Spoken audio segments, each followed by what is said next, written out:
Hello, my name is Logan, and welcome to Day 8 of our Daniel Fast Devotions. Daniel chapter 4, verse 32 says, "You will be driven away from mankind, and your dwelling place will be with the animals of the field. You will be given grass to eat like cattle, and 7 periods of time will pass over you until you recognize that the Most High is ruler over the realm of mankind, and bestows it on whomever He wishes." As we enter week 2 of the devotional, we're going to focus on the ultimate goal of fasting, strengthening our relationship with the Lord. How well do you know God the Father, Jesus His Son, and the Holy Spirit? As the week progresses, we are going to read about the incredible vision Daniel had in chapter 7 of the Ancient of Days and the Son of Man. We all need this revelation of the Lord and all His glory and understanding who He truly is. This revelation inspires us to true worship.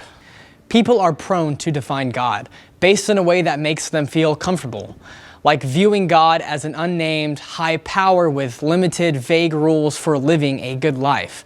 Or maybe people define Him as a cosmic genie to pray to, who will grant our request if we're good. But God cannot be molded into our image. That's backwards. As it says in Jeremiah 18, He is the potter and we are the clay. It's not the other way around. Do you actively seek to know God more? Or have you settled for focusing only on the parts you like and holding back from fully pursuing Him?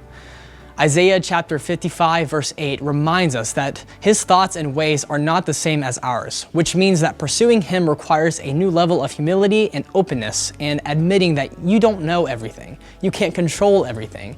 You can't do it all yourself, but you can know the one who can.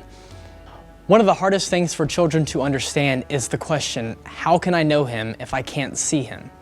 But even as adults, most of us would admit this is a challenge. It's hard to maintain a spiritual perspective and relationship when the physical world around us is right in front of our face and full of pressing to-dos.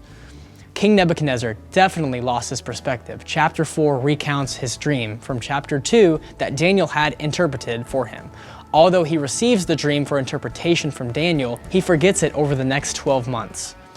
Nebuchadnezzar had conquests, successes, and wealth that led him to the conclusion that he was pretty amazing and self-sufficient, and many of us fall into this same trap. The king proclaims, "Is this not Babylon the Great, which I myself have built as a royal residence by the might of my power and for the glory of my majesty?" Daniel chapter 4 verse 30.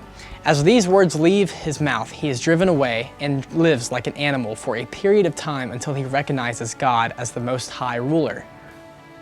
Fasting helps keep your perspective sharp. It's a practice that strips away the physical and compels us to maintain a spiritual lens on our lives, cultivating the most important relationship we have, which is with God.